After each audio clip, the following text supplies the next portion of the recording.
Fabriqué en Europe, j'ai le plaisir aujourd'hui sur Testcars de vous présenter le tout nouveau Skoda Elroq, lui qui démarre autour des 33 000 €, ce qui en fait concrètement l'un des SUV tout électriques les plus abordables du marché. Il y aura à peu près un delta de 10 000 € pour la version la plus grande. Il y a 5 finitions, la finition RS arrivera un petit peu plus tard dans l'année, tout comme d'ailleurs la version 4x4.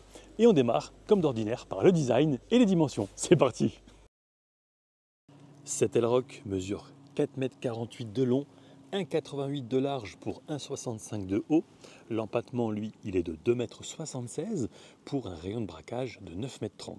Alors, au niveau du design, sachez qu'il y a 9 couleurs, dont une exclusive à ce modèle. Et vous la voyez ici, c'est le vert Timiano, avec un tout nouveau design, donc une nouvelle face avant, appelée Tech Deck chez Skoda, avec la marque ici en toutes lettres, un capot sculpté en son centre. Ici, je trouve que c'est plutôt bien réalisé, bien intégré. Le bloc optique, à titre personnel, j'adore. La partie haute, la partie basse est un petit peu plus consensuelle, avec également les capteurs sur cette finition haut de gamme. La partie basse, il y a du noir laqué, du gris. C'est plutôt, je trouve, bien réussi ce mélange entre le gris, le noir et la couleur de la carrosserie. Vous avez ici une ouverture latérale pour optimiser le flux d'air. Ce n'est pas que esthétique, ce n'est pas qu'esthétique, pardon. On poursuit latéralement avec, vous le voyez aussi sur ces arches de roue, des capteurs pour faciliter les manœuvres de stationnement. Ici, on est en pneu hiver, ça a son importance notamment au niveau de la consommation, qui est d'ailleurs extrêmement raisonnable. Il y a 5 types de jantes, de 19, 20 ou 21 pouces. Ici, on sera sur du 20. Ensuite, sachez également que le pare-brise est athermique. Ici, évidemment, c'est une signature Skoda, c'est très joli je trouve. Les rétros rabattables électriquement naturellement, avec, vous le voyez, la même couleur que la carrosserie, la petite caméra qui va bien en dessous. On poursuit avec rail de toit, vitrage arrière surteinté, un encadrement argenté du vitrage. Vitrage d'ailleurs qui va assez loin, on le verra un petit peu plus tard lorsque l'on sera à l'intérieur. Et puis, on arrive tout doucement à l'arrière avec ici un aileron, le troisième feu stop naturellement, une vitre arrière qui est bien inclinée, ce qui promet une excellente rétrovision.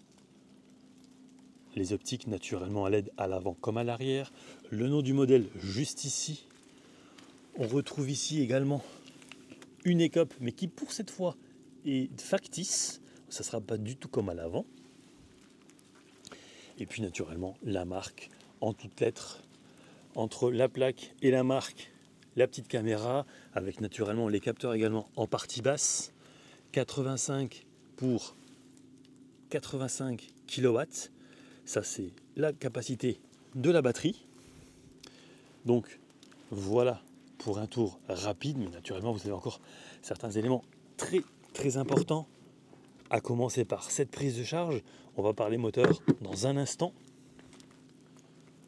Alors, on est sur une dimension inférieure à celle de l'Enyaq, mais pourtant avec la même habitabilité. On va repasser brièvement à l'avant. J'adore vraiment cette face avant, je la trouve très sympa. Surtout, comme je vous le disais il y a un instant, la partie supérieure des optiques. Allez, maintenant on passe à l'intérieur. On va désormais s'intéresser à l'habitacle de ce nouveau Skoda Elroq. À commencer donc par la portière, avec naturellement du plastique en partie haute, mais qui finalement n'est pas si dur que ça. Ici, vous avez un autre élément avec un petit peu d'éclairage d'ambiance. En partie, on va dire médiane, ici, ce sera beaucoup plus agréable au niveau du toucher. Ici, du plastique dur, comme en partie basse, mais ça, c'est somme toute assez classique. Avec ici, le réglage des rétroviseurs qui sont rabattables électriquement, chauffants, les 4 vitres électriques naturellement, la sécurité pour les schtroumpfs. En partie basse, vous avez un petit rangement pour mettre une ou deux bouteilles, le gilet naturellement, l'ouverture du haillon électrique, une partie du système audio Canton qui est plutôt de bonne facture. Ensuite, l'ouverture du capot. Alors, vérin ou pas vérin? Bon, déjà, le capot est particulièrement lourd. Et non, il n'y a pas de vérin ici. Véhicule électrique, boîte automatique, donc que de pédales naturellement. On arrive sur des sièges électriques mémorisables, c'est-à-dire que vous pourrez être deux avec vos paramètres de siège, par exemple. Ils sont également massants, vous avez le réglage des lombaires, vous le voyez. La sellerie, je trouve qu'elle est plutôt bien exécutée, qu'elle est plutôt jolie, avec un contraste, avec des tons vraiment très sombres et très clairs. Alors au niveau du moelleux de l'appui-tête ici, c'est un sans faute, vraiment c'est impeccable, tout comme d'ailleurs le maintien latéral. Là on a fait plusieurs centaines de kilomètres à bord de cet Elrock et vraiment le maintien ici au niveau des jambes donc et au niveau du dos est absolument impeccable. Ces sièges sont par ailleurs chauffants sur 3 niveaux. On y reviendra juste après. Ensuite, vous avez en partie haute, là-bas, l'affichage tête haute. Et ici, en fait, c'est une petite casquette qui évite les reflets. Donc c'est plutôt bien pensé. Et vous le voyez de nouveau ici. Ça reprend un petit peu ce qu'on a vu il y a un instant, logiquement, sur la portière. C'est de bonne facture, avec une surpiqûre entre l'orange et le rouge, je dirais. Même ici, vous avez une toute petite partie d'éclairage d'ambiance. C'est du détail, mais c'est important à souligner. Les feux automatiques, ici, on sera sur des feux allumés en permanence, anti-brouillard arrière, une petite trappe pour ouvrir un tout petit espace de rangement. Le volant, lui, il est également chauffant sur 3 niveaux, réglable en hauteur et en profondeur. Commodo ici est lié au régulateur de vitesse adaptatif, les feux et les clignotants naturellement. Un volant plutôt compact, je trouve, avec également les palettes à l'arrière pour optimiser cette récupération d'énergie. Un volant qui offre une prise en main, mais alors vraiment exceptionnelle, j'ai adoré.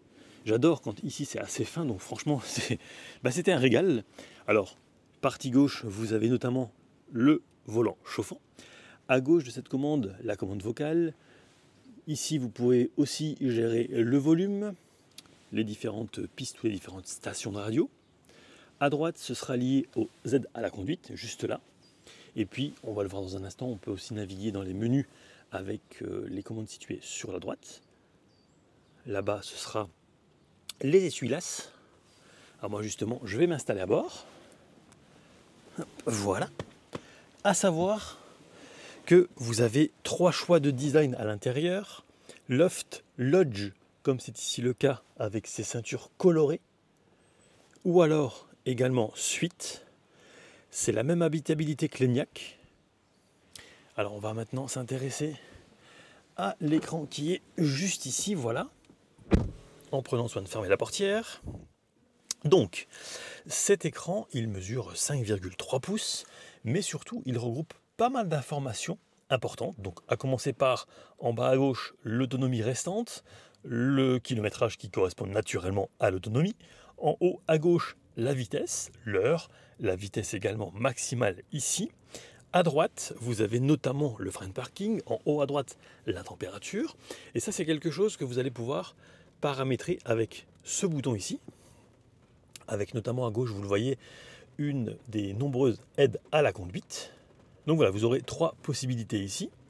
Et ensuite, avec cette commande et cette molette, vous pourrez choisir l'assistant de conduite, le régulateur de distance, donc adaptatif, ou encore le limiteur de vitesse. Et je vous parlais tout à l'heure ici. Voilà, ça c'est le volume. Et puis ensuite, vous pouvez changer facilement la radio à droite ou à gauche. Continuons avec le bouton de démarrage du véhicule.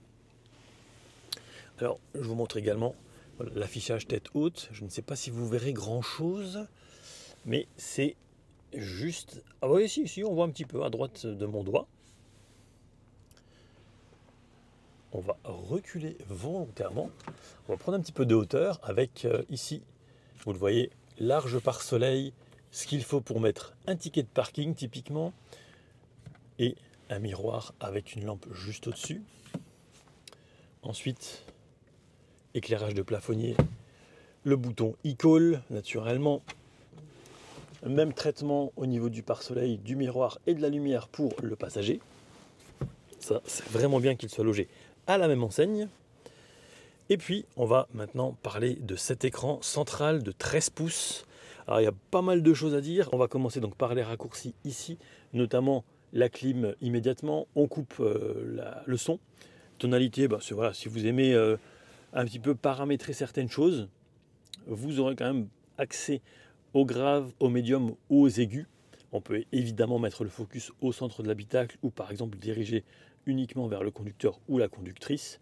Et puis naturellement, les différents volumes, donc le son en fonction de la vitesse, la mélodie de fin, donc quand on sort de la voiture. Voilà, vous aurez pas mal de possibilités, sans oublier également cette barre tactile pour le volume.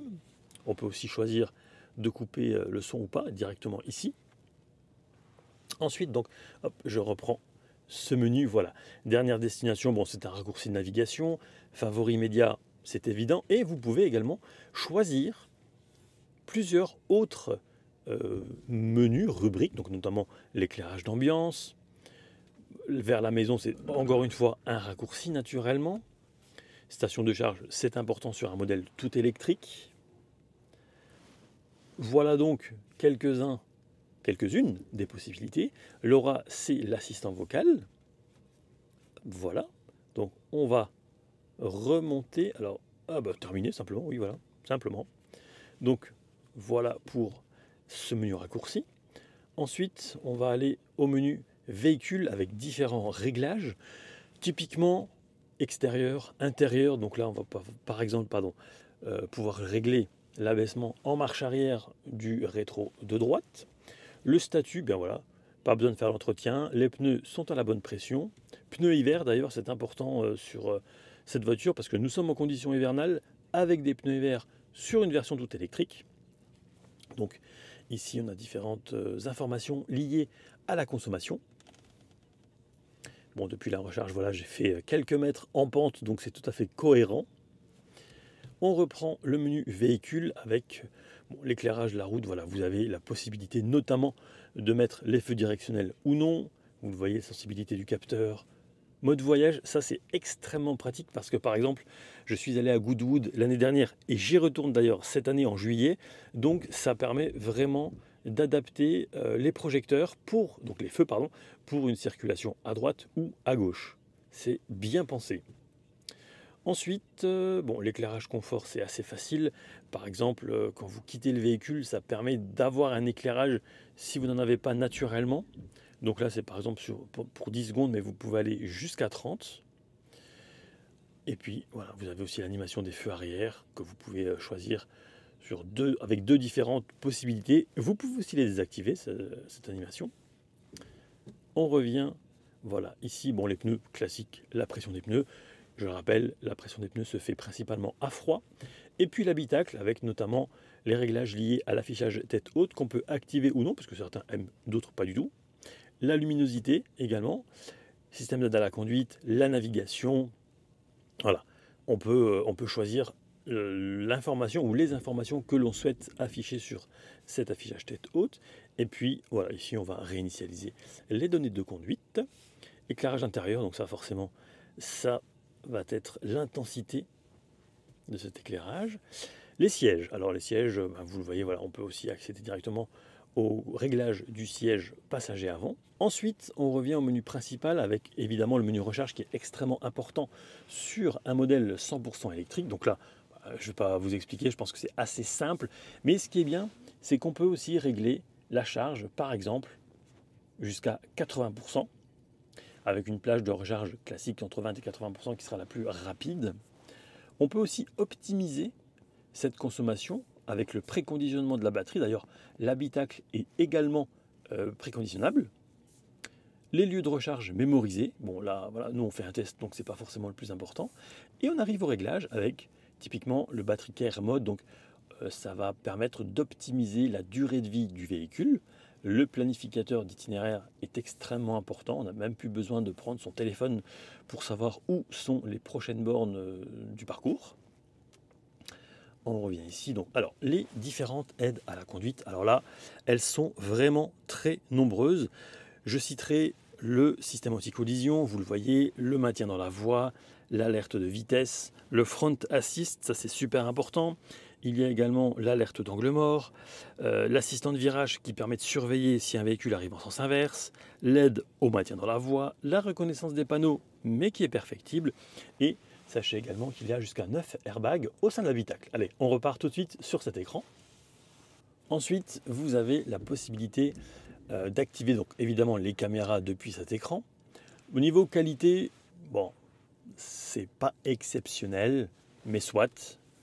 Vous avez aussi voilà, les lignes de guidage même à l'avant, avec, vous le voyez ici, un système à 360 degrés. Et ce qui est également très pratique, c'est qu'il existe sur cet Elrock une fonction qui s'appelle Remote Park Assist. Vous allez pouvoir sortir le véhicule directement depuis votre application, donc sur votre smartphone. C'est parfois très pratique. Par exemple, typiquement, si vous êtes sur une place de parking extrêmement étroite ou même dans un garage, eh bien, vous sortez du véhicule et vous faites faire la manœuvre directement, ou en tout cas, vous faites la manœuvre, mais sans être au volant, directement depuis votre application. J'en profite brièvement pour vous rappeler juste une petite chose que j'ai oubliée, c'est que dans les rétroviseurs, vous aurez 3 LED orange qui vont s'activer lorsqu'il y aura quelqu'un dans l'angle mort.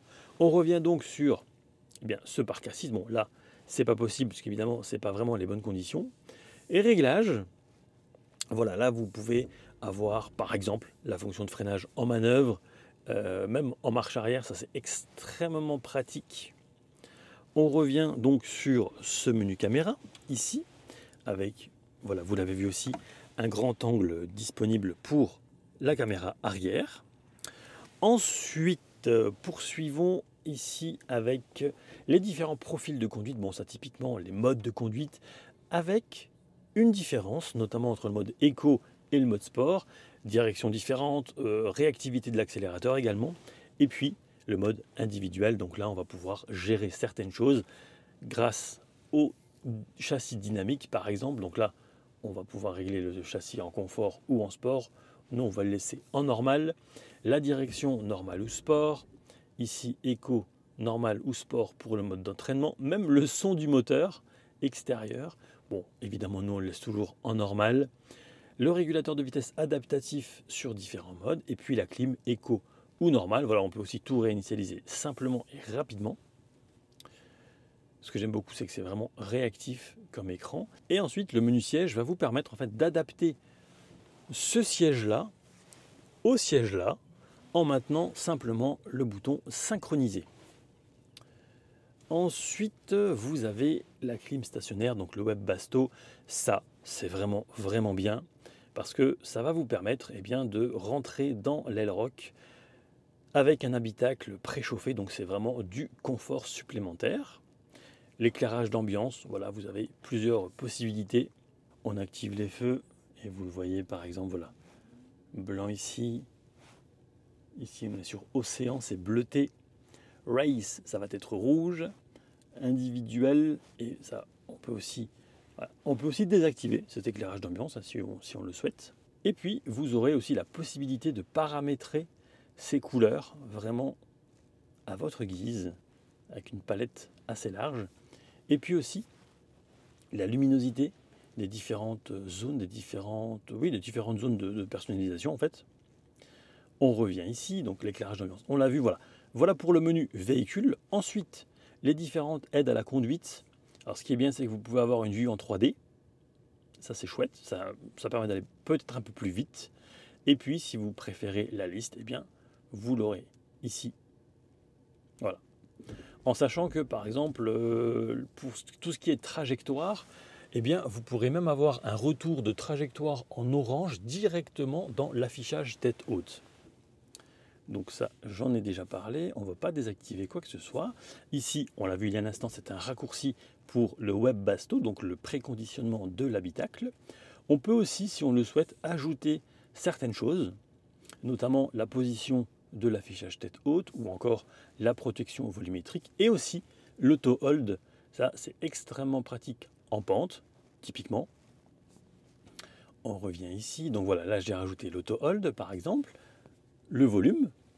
S'il y a des messages, ici, c'est lié au profil du conducteur, de l'utilisateur. Et puis, bon, 4G, ça, c'est facile, c'est le réseau. En partie basse, vous avez de cet écran les sièges chauffants, conducteurs et passagers, naturellement, sur 3 niveaux. La climatisation. Ici, on sera sur le menu principal, splitté en gros en 3, la navigation intégrée au sein du véhicule, l'assistant vocal, bon, assistant de configuration, on connecte un téléphone.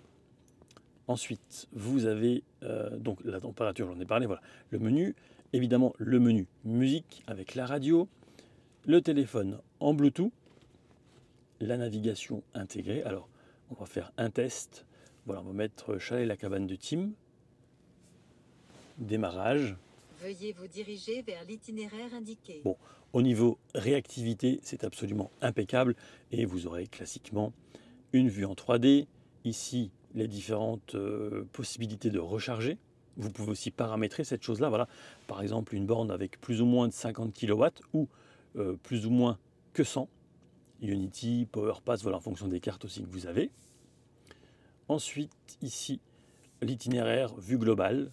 Et puis, les paramètres, avec notamment, allez, je vais prendre guidage et itinéraire, voilà, les options, on peut éviter l'autoroute, les routes à péage, bref. C'est classique, mais ça fonctionne bien, c'est ce qui est le plus important. Ensuite, après la navigation, on va parler d'Apple CarPlay et d'Android Auto sans fil. Évidemment, c'est un standard aujourd'hui. Et ici, vous avez les menus applications, avec notamment la climatisation. On peut tout désactiver, on met la clim, recyclage, le pare-brise chauffant, le chauffage ici. Alors hop, voilà. On peut aussi gérer directement la clim à l'arrière. On peut aussi, et ça c'est très pratique, verrouiller pour typiquement que les schtroumpfs à l'arrière évitent de se battre ou évitent de jouer avec. Ça c'est vraiment bien pensé. Ensuite, alors voilà, je repasse à l'avant avec différents modes de diffusion, on va dire, de la clim. Air frais, chauffe-pied, ça c'est très pratique, surtout quand on rentre dans la voiture. Chauffer main, par exemple, voilà, on va mettre ça. Eh bien, vous le voyez, le chauffage du volant est activé. J'ai le message qui vient de disparaître en haut sur 3 niveaux. C'est pratique, c'est un petit raccourci sympa. Et puis, naturellement, les différentes zones, la puissance de ventilation sur 7 niveaux. Hop, alors, moi, je vais remettre ça. Ici, en haut à droite, vous aurez les réglages de la clim avec différentes possibilités. Chauffage du siège, du volant, voilà. Activé au début, voilà, vous voyez en fonction de la température, le chauffage du volant par exemple. Il y a beaucoup de personnalisation possible, ça c'est vraiment chouette. Et puis naturellement, la clim Epizone, donc ici, on va partir sur 20 pour les deux, on peut évidemment la synchroniser. Voilà. Ensuite, je pense avoir fait le tour de cet écran. Oui, je pense que je n'ai rien oublié. On a parlé de la navigation, de l'assistant vocal. Oui, non, c'est tout bon. Donc ensuite, vous avez 2 aérateurs ici, vous le voyez. Plus bas, vous avez des commandes physiques. Ça, c'est extrêmement pratique. À commencer par l'assise, donc un raccourci pour les différentes aides à la conduite, les différents modes de conduite. Le parc, ça va activer automatiquement les caméras de recul. Bon, les warnings, c'est évident. Le verrouillage ou le déverrouillage du véhicule. Climat, eh bien, raccourci pour la navigation. Désembuage max. On dégage également la lunette arrière. Donc ça, ce sont des raccourcis qui peuvent, dans certains cas, être extrêmement pratiques. Ensuite, en dessous, vous avez un chargeur par induction. On va voir si ça fonctionne avec la housse. Oui, je viens de l'entendre vibrer, donc ça, c'est vraiment bien. Il n'était même pas vraiment bien positionné, il était un peu comme ça. Donc, ça fonctionne. Ici, vous aurez un rangement, un double porte-gobelet avec un séparateur, un tout petit sélecteur de vitesse. Alors au niveau prise en main, c'est absolument impeccable parce que voilà, c'est comme un joystick. C'est vraiment facile. Moi, je vais me remettre justement en frein de parking. Ici, de quoi ranger 2 petites pièces. C'est vraiment le côté pratique qui est mis en avant. Petit rangement ici. Là, vous le voyez, voilà, vous avez une bouteille d'Evian de 50 centilitres qui pourrait presque passer. c'est pas mal comme espace finalement. Et en partie basse, alors je vais vous le montrer de l'autre côté, voilà. Ici, vous le voyez, vous avez encore un vaste espace pour y ranger 2-3 petites bricoles. Et à propos de ranger 2-3 petites bricoles, voilà, la boîte à gants est d'une contenance, je trouve, bonne, voire très bonne. On peut mettre pas mal de choses à l'intérieur. Revenons ici avec de nouveau un beau matériau, les surpiqûres qui arrivent jusqu'ici. On va passer à la coudoir centrale avec encore du rangement à l'intérieur. Et franchement, il y a pas mal de rangements. Ça, c'est pratique aussi si on veut une petite poubelle intégrée directement dans la coudoir centrale, ou sous la coudoir centrale en tout cas. Ça, je trouve que c'est vraiment bien pensé. Là encore, un autre bac. Alors, la coudoir ici, il n'est pas coulissant, mais après plusieurs centaines de kilomètres, franchement, ça n'a jamais été un problème. On est vraiment, je ne vais pas dire bien maintenu, parce que c'est pas ça qui maintient clairement, mais en tout cas, c'est agréable. Alors, on va remettre les bouteilles à leur place. Alors, vous le voyez ici, par exemple, typiquement, j'ai mal remis le séparateur, donc on va le remettre correctement. Voilà, c'est beaucoup mieux. On va ranger 2-3 petites choses assez rapidement. Celle-ci, on la met en dessous. Donc voilà pour la coudoir. Petit focus sur la partie droite de l'habitacle. Vous le verrez en conduite, mais vraiment on est super bien maintenu. Donc voilà pour la partie avant. J'espère ne rien avoir oublié. Ah si, le rétroviseur central. Celui-ci, je l'avais un petit peu oublié, donc il est assez minimaliste, mais finalement, on voit plutôt bien à l'arrière. Et ce qui est génial, c'est qu'il y a aussi la présence d'un essuie-glace. Alors, ça peut vous paraître anecdotique, un essuie-glace, mais dans bien des cas, j'aurais, sur d'autres véhicules, bien aimé l'avoir pour avoir justement une vue dégagée à l'arrière, et à plus forte raison encore, de nuit. Allez, maintenant, je vous propose qu'on passe à l'arrière, sans modifier ma position de conduite. Donc, ce que je vais faire, je vais me ravancer exactement comme je roule. Voilà, parfait. Hop. Alors, on va la ravancer. Voilà, ça c'est exactement la position dans laquelle je roule. Donc, ce qui va me permettre de tester ici l'accessibilité. Donc, au niveau des jambes, impeccable. Au niveau de la tête, même chose. Mais tout de suite, on part sur une séquence roulante où je me trouve juste à côté. Une fois n'est pas coutume, on se retrouve à l'arrière en roulant. Alors là, du coup, j'ai pas du tout modifié ma position en tant que passager. Et vous voyez, au niveau des jambes, c'est absolument royal. Au niveau de la tête également, donc ça, c'est un sans faute. Ensuite, vous avez ici ce qui peut être extrêmement pratique lorsqu'il y a du soleil, donc concrètement absolument pas comme aujourd'hui, un pare-soleil intégré directement dans la portière. C'est aussi très très bien si vous avez des enfants par exemple. Vous le voyez ici, vous avez une toute petite partie du système audio, la poignée qui je trouve est assez design, ça change des classiques. Une toute petite partie de l'éclairage d'ambiance. Alors évidemment, en partie haute, ce sera du plastique, mais ça reste quand même plutôt bien au niveau visuel, plutôt agréable à regarder. Bon, ici, c'est aussi du plastique, naturellement, mais c'est quand même assez harmonieux. Plus bas, vous aurez encore une petite partie du système audio avec un rangement alors assez vaste. Je ne sais pas si vous verrez, mais vraiment, on peut mettre énormément de choses au sein de la portière. Et puis, vous avez ici un premier rangement, la poche aumônière, naturellement. Vous le voyez, on peut aussi aménager ici le plancher au niveau de la place centrale. C'est vraiment bien pour y mettre certaines choses sans que ça se balade puisque le plancher est plat. Siège chauffant donc sur 3 niveaux. Et puis la température à l'arrière qui peut grimper jusqu'à à peu près 30 degrés. Et en dessous, alors hop, on va tourner la caméra. Voilà. vous les voyez ici, vous avez encore 2 prises USB-C du côté gauche.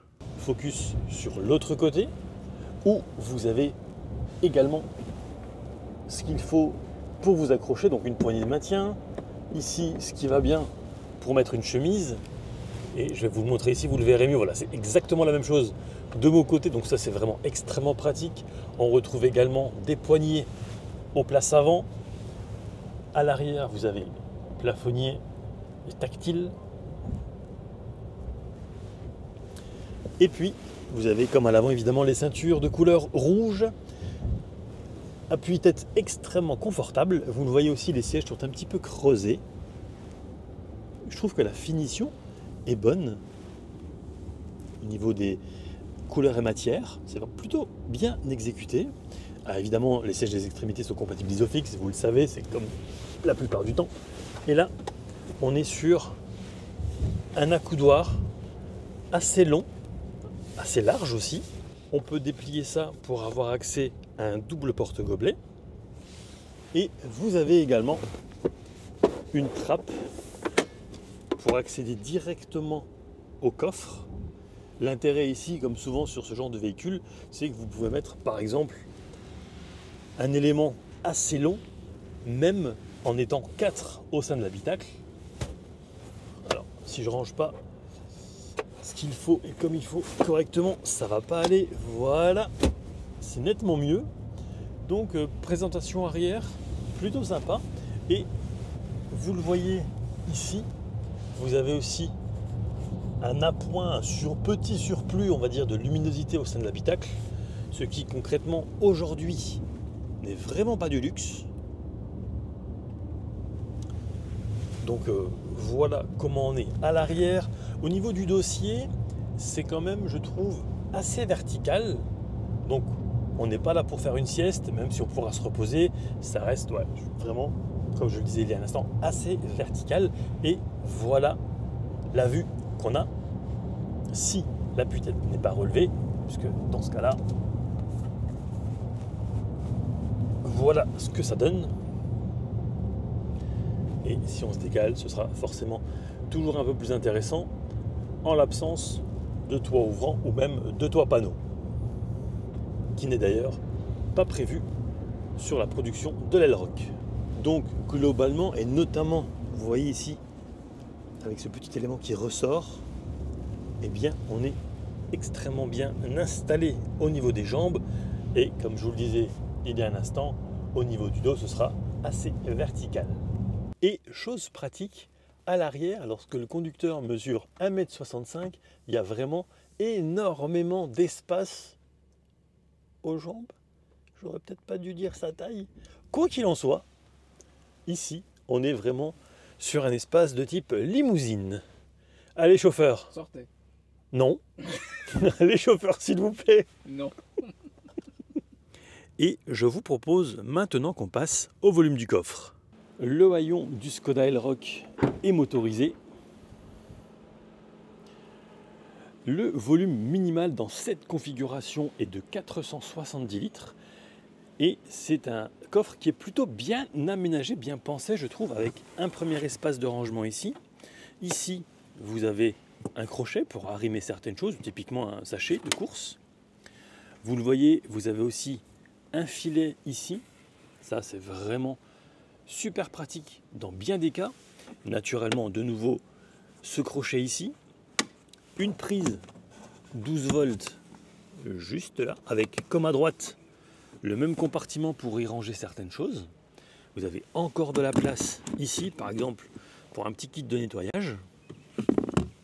De l'autre côté, vous pourrez mettre le kit de premier secours.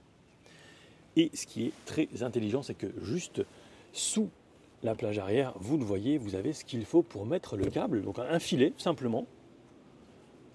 Ça, c'est plutôt bien pensé. Alors moi, je vais volontairement enlever ma valise et le sac de matériel. Alors ici, ce qui est bien aussi, c'est que ça peut vous permettre d'éviter de salir le tissu juste en dessous, avec des choses un peu sales, par exemple. Alors, on va rabattre ça. Et vous le voyez, vous avez encore quelques petits compartiments pour y stocker 2-3 petites bricoles. Alors ensuite, on va naturellement rabattre la banquette arrière. Alors pour ce faire, je vais essayer depuis ici en enlevant la plage arrière. Voilà. Alors ici, hop. Est-ce que c'est facile? Alors je vais rabattre, je vais rebaisser l'appui-tête arrière. Voilà, hop, oui, très facile. Depuis l'arrière, franchement, impeccable. Et dans cette configuration, donc 2 places, le volume est à 1580 litres. C'est pas complètement plat. Mais ce qui est bien, c'est que vous avez quand même un seuil de chargement qui est relativement bas. Concrètement, ça arrive tout juste au-dessus de mon genou. Donc ça, c'est vraiment pratique. On va passer maintenant à l'arrière pour rabattre, remettre surtout en place cette banquette. Alors la ceinture, bon, ça va, ici elle ne se coince pas vraiment. De l'autre côté, eh bien vous le voyez, c'est à sans faute. Ça, c'est extrêmement pratique. Et maintenant, je vais remettre le coffre en configuration classique. Et petit détail très sympa ici, de quoi accrocher soit un cintre, soit un manteau ou une veste. Bref, c'est très pratique. Alors, la sonorité du clignotant, rien à dire. On verra le klaxon un petit peu plus tard lorsqu'on sortira de l'agglomération de Gérardmer. La direction, elle est, je trouve, plutôt précise. Il y a une excellente vision à l'avant grâce à des montants qui, je trouve, ne sont pas gigantesques. Les rétros, eux, sont assez larges. Et du coup, on voit extrêmement bien également ce qui se passe à l'arrière gauche et à l'arrière droit. Le rétro, lui, et surtout la vitre arrière, propose une vision vraiment top. On voit vraiment bien ce qui se passe. En plus, naturellement, des caméras à 360 degrés. Là, on a conduit quand même pas mal de temps au moment où je filme cette vidéo. Donc, j'ai trouvé globalement que la conduite était quand même très très agréable. C'est plutôt bien insonorisé au sein de l'habitacle. On est à 63 décibels à 120 à l'heure. Donc, c'est plus que correct. Et puis, si vous n'aimez pas le silence, vous aurez un système audio signé Canton, d'excellente facture. Franchement, pour le véhicule, c'est vraiment une bonne adéquation entre l'habitacle et les différents haut-parleurs. D'ailleurs, vous l'avez vu, on peut régler pas mal de choses, les aigus, les médiums, les graves, bref, il y a pas mal de possibilités. Et là où j'ai été vraiment agréablement surpris pour avoir essayé un véhicule qui utilise la même plateforme, c'est que vraiment, au niveau du châssis, il tient bien la route, grâce notamment, bien évidemment, à des pneus hiver de 20 pouces. Alors oui, effectivement, ce n'est pas forcément la meilleure façon de tester une voiture au regard de la consommation, c'est-à-dire que forcément, elle ne sera pas la plus adaptée, la meilleure, certes, mais par contre, n'oublions pas quand même que les clients roulent aussi en hiver. Alors là, la meilleure conso qu'on ait faite, c'était 16,8 kWh au 100. En moyenne, hier, nous étions à 18. Là, on est à peu près à 20, à 23 même, je dirais même, ouais, à 23. Donc, on verra un petit peu ce que ça donne. On fera un petit point conso à la fin. Mais globalement, j'aime beaucoup aussi cet intérieur qui, je trouve, est quali. On n'est pas évidemment sur du premium, mais je veux dire, on est sur quelque chose de bien fini, de joli. Bon, ça sera l'appréciation de chacun, naturellement, mais avec des éléments aussi qui font la différence, avec des éléments très intelligemment pensés.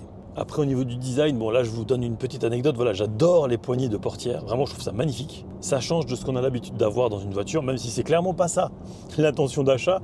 L'intention d'achat, c'est surtout le design en premier lieu. Alors, à l'avant, il est assez novateur. À l'arrière, il sera plutôt consensuel. Ça ne va pas choquer. Encore plus dans cette couleur verte. Bon, vous l'avez vu avec 286 chevaux. Les accélérations et les dépassements ne sont absolument pas un problème. Et vraiment, j'adore le châssis, qui est d'ailleurs configurable. Ça, vous l'avez vu aussi lors de la présentation intérieure, via cet écran naturellement. Un bon freinage, franchement, c'est vraiment très très agréable à prendre en main comme véhicule. Tout ce qui est infodivertissement, c'est réactif, il n'y a rien à dire.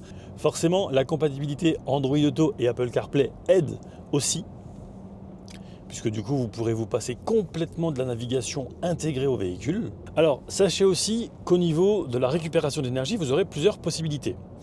La première, la plus simple, c'est que vous pouvez simplement activer le D avec une impulsion vers le bas sur le sélecteur de vitesse. D'ailleurs, je vais vous montrer tout de suite une séquence en descente. Vous voyez là, je suis en mode D, donc je laisse aller le véhicule. On est quand même sur une descente assez prononcée. On va se mettre à 30. On va essayer d'aller à 30. Voilà, j'active maintenant le B pour optimiser donc cette récupération d'énergie sans toucher à la pédale de frein. Et vous le voyez, malgré la descente, eh bien, le véhicule ralentit quand même pas mal. Donc ça, c'est un bon point. Voilà, on se retrouve donc désormais après cette courte séquence au sein de l'habitacle, parce que vous avez aussi des palettes. Alors les palettes concrètement ne sont utilisables qu'en mode D, D pour drive, et il y a 3 niveaux de régénération différentes. Donc pour augmenter cette régénération, il faudra cliquer, il faudra appuyer sur la palette de gauche, sur 1, 2 et 3 niveaux. Bon, ça, je trouve ça un petit peu bizarre parce qu'en général, on a l'habitude de passer un rapport ou d'optimiser cette récupération avec une impulsion sur la palette de droite. Là, ça sera inversé. Question d'habitude, me direz-vous, et vous n'aurez pas tort. Alors là, vous voyez, on est en descente. Je vais me mettre à 80 km/h. Voilà. Et donc, premier niveau de régénération, quasiment inexistant, je dirais le deuxième. Donc, on passe là à 70. Et le troisième, voilà. Là, on était à 60, 50, on arrive à 50, voilà. Je vais repasser en mode B puisque j'ai l'impression vraiment que le feeling et l'efficacité du niveau 3 correspond peu ou prou au mode B. Donc en fait, concrètement, ça vous permet d'affiner en fait le freinage en fonction de vos besoins. C'est quand même pas mal, ça permet de grappiller quelques mètres ou quelques kilomètres sur une recharge complète. Et au niveau des suspensions, pas trop dur, pas trop souple. Je trouve que le tarage des suspensions vraiment est pile poil comme il faut pour ce genre de véhicule qui pèse tout de même plus de 2 tonnes dans cette configuration 85. Donc là on est à 2118 kg je crois, si je fais une erreur je le mettrai en bas. Et du coup la version 50 qui elle ne dépasse pas les 2 tonnes pourra être éligible entre guillemets au parking gratuit notamment dans la capitale. Et vous le savez, ça c'est à l'heure du tournage puisque la réglementation, la législation change beaucoup plus rapidement qu'une élection de maire par exemple. Ce que j'apprécie également au sein de cet Elroq, c'est vraiment l'ergonomie des commandes. Tout tombe naturellement sous la main. Je l'ai dit et je le répète, vraiment la prise en main du volant est extra, en tout cas de mon point de vue et de ma façon de conduire. Ensuite, l'écran ici, je l'aurais peut-être aimé un poil orienté conducteur, mais bon, ça, c'est propre à chacun. Il n'en demeure pas moins que ce dernier est réactif, facilement accessible. On n'a pas besoin d'appuyer à droite du côté passager pour aller chercher des commandes. Non, non, absolument pas. Et puis, vous avez aussi certains raccourcis physiques en dessous, sans même passer donc logiquement par l'écran. Ça, c'est vraiment bien. Chargeur par induction, petit porte-gobelet. Moi, ce que j'adore, c'est le sélecteur de vitesse. Il est vraiment ultra petit, c'est vraiment facile. Et puis pour le reste, ben voilà, on est, comme je vous le disais tout à l'heure, on est bien installé. L'accoudoir, bien que non coulissant, est amplement suffisant. Vraiment, ils ont fait un bon boulot. Et puis, avec de nouveau, comme je vous l'ai dit tout à l'heure, la même habitabilité que l'Enyaq, ça franchement, c'est pas mal. Je vous rappelle que cet écran de 5,3 pouces est personnalisable ou paramétrable en tout cas, avec un retour d'information au-dessus via l'affichage tête haute. Avec, lorsque la navigation est activée, vous le voyez peut-être, je l'espère, en haut à droite, le temps de parcours restant et le temps que ça représente. Donc là, on est sur 16 km et 16 minutes. Et je vais en profiter, vu que nous ne sommes plus en agglomération, pour vous faire écouter le klaxon dans un instant. Ah, c'est pas mal. Alors, on va voir un petit peu ici ce que donnent les aides à la conduite. Donc là, on va laisser le véhicule seul, c'est-à-dire on va le laisser faire, avec l'alerte de franchissement de ligne et puis surtout l'aide au maintien dans la voie en l'absence de régulateur de vitesse. Donc là, sur l'affichage tête haute comme sur cet écran central, j'ai une indication qui me dit de faire attention. Même un message de veuillez conduire au milieu de la voie. Je ne touche toujours à rien. Pas d'activité du conducteur, reprenez le contrôle. Là, voilà, ABS, ceinture qui se serre, warning qui se met et je remets quand même le pied dedans, c'est-à-dire que je reprends la main. Merci pour m'avoir enlevé les warnings, c'est fort utile. Voilà. Et je repars à 80. Donc ce que j'aime beaucoup, c'est que c'est quand même très rapide en termes de réactivité. Il y a des marques où je pense que j'aurais pu me planter à de très nombreuses reprises avant que quoi que ce soit activé. Donc bravo Skoda pour notamment cette aide à la conduite, très efficace. Alors ici, c'est vraiment un terrain de jeu assez sympa pour tester justement le châssis, le comportement dynamique du véhicule. Il y a donc différents modes de conduite, mais il n'y a pas de grosses différences entre chaque, j'ai trouvé en tout cas. Ah, vraiment, c'est incroyable, le châssis tient, les pneus, c'est agréable. Alors devant moi, j'ai naturellement l'affichage tête haute, mais j'ai aussi une courbe dans certains cas qui m'indique voilà, que le virage devrait être pris peut-être d'une meilleure façon. Et puis je ne vais pas vous cacher qu'avec les sièges chauffants, le volant chauffant, eh bien on s'y sent vraiment bien au sein de ce Skoda Elroq. Alors on va faire ici un test de freinage en descente sur chaussée humide. Donc là je suis à 76 km/h, 77 et on pile. Les ceintures se resserrent, c'est tout à fait normal. Je trouve le freinage bien mordant.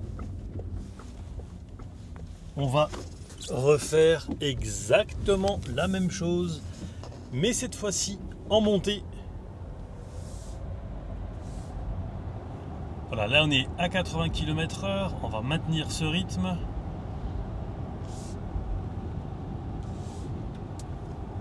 Et dans quelques secondes, on va piler. Allez, 80 et on pile. Waouh, ouais, c'est vraiment très très efficace. Et ce qui est chouette aussi sur ce véhicule, c'est... Alors je vais juste ouvrir un tout petit peu. Voilà, il y a quelqu'un qui arrive en face, donc on va attendre un petit peu.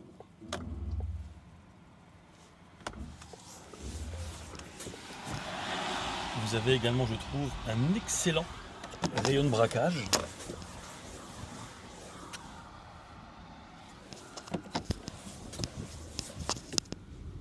Ah, ça tourne vraiment bien, je trouve. On se met en mode sport pour une accélération de 0 à 80. C'est parti. 30, 40, 50, 60, 70 et 80. Voilà, on arrive déjà à 80. L'Elroq est disponible avec 3 batteries différentes de 50, 60 ou 85 kWh avec respectivement 170, 204 ou 286 chevaux. Cette version est donc logiquement dispose d'un moteur de 286 chevaux. L'exercice du 0 à 100 est réalisé en 6 secondes 6, 545 Nm de couple. L'autonomie donnée par le constructeur est de 579 km. Le CX du véhicule, lui, est de 0,26. Au niveau du temps de charge, comptez 28 minutes entre 10 et 80% sur une borne rapide. Le chargeur embarqué, lui, est de 11 kW. Les versions 60 et 85 kW peuvent encaisser jusqu'à 175 kW de puissance. Ce sera 135 sur la version 50. Sachez également que la pompe à chaleur est optionnelle. Et vous le voyez ici, la consommation est de 17,5 kWh au 100 sur 163 km. Donc vraiment un très très bon score. Au total, on aura parcouru environ 400 km entre Mulhouse, Gérardmer, le Ballon d'Alsace. Tout s'est superbement bien passé et franchement, la consommation est plus que raisonnable. Alors, voilà, là je viens d'avoir une autre information importante. 347 km, on n'avait pas remis à zéro au départ, 19,5 kWh au 100. On est en dessous de la barre des 20, franchement, c'est pas mal pour un véhicule, je le rappelle, qui pèse plus de 2 tonnes. Si cet Elroq vous intéresse, sachez qu'il y a actuellement une offre de leasing sans apport qui vous permet de bénéficier de 3 ans de garantie d'assistance et d'entretien. Et puis, si ce Elroq vous intéresse, mais en achat comptant, sachez que le véhicule est garanti 2 ans. La batterie, elle, est garantie 8 ans ou 160 000 km.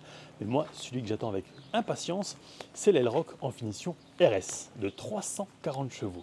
Alors, en conclusion, qu'est-ce que j'ai pensé de ce nouveau Skoda Elroq ? Au niveau de la ligne, du look, de l'esthétique, la face avant, évidemment, tranche radicalement avec d'autres modèles de la marque. L'arrière, lui, sera beaucoup plus consensuel, ça ne casse absolument pas les codes. Ensuite, à l'intérieur, on est vraiment extrêmement bien installé au volant, chauffant, tout comme les sièges. Effectivement, ça apporte du confort supplémentaire, surtout avec un temps comme aujourd'hui où il fait 4 degrés à l'extérieur. Il y a aussi beaucoup de rangements, beaucoup de choses extrêmement pratiques, notamment le porte-manteau à l'arrière, la petite brosse pour se refaire une beauté intégrée dans la portière conducteur. Donc voilà, il y a vraiment des petites choses qui facilitent le quotidien. L'arrière, vous l'avez vu, donc vitrage surteinté, on est bien installé, il y a de la connectique, du chauffage, de la ventilation, des sièges chauffants aussi sur les extrémités sur 3 niveaux. De nouveau, je trouve que le dossier est vraiment un petit peu trop vertical, mais ça, c'est propre à chacun, donc à vous de vous faire votre propre idée en essayant ce véhicule en concession. Le coffre également extrêmement pratique avec ce filet, extrêmement modulable aussi, avec notamment la trappe à ski. La puissance du véhicule est amplement suffisante, 286 chevaux malgré 2 tonnes 100 sur la balance, franchement ça envoie fort. Doubler ne sera absolument pas une difficulté, donc vous aurez plusieurs couleurs, plusieurs types de jantes, et je vous rappelle que la version 4x4 arrivera en principe d'ici juillet 2025. Il y aura également une version RS forte de 340 chevaux pour ceux à qui les 286 de cette version d'essai ne suffisent pas. Voilà pour cet essai. Moi j'ai vraiment adoré. Au niveau de la conduite aussi, c'est extrêmement réactif, la direction est précise. Si vous avez des questions, je vous invite à les poser en commentaire. J'espère que cet essai vous aura plu. Si c'est le cas, je vous invite comme d'ordinaire à vous abonner, à liker et à le partager. Un grand merci également à la personne qui tient la caméra de Capsule TV pour son aide en vidéo, sans oublier naturellement le personnel de chez Skoda France pour cette invitation ici en Alsace. Et quant à moi, je vous dis à très vite pour de prochaines aventures auto et moto. Ciao! Et ce qui est vraiment très pratique sur cet Elroq, c'est que si d'aventure vous vous levez un peu fatigué et que vous avez oublié de vous peigner, intégré dans la portière tout ce qu'il faut pour vous faire une beauté.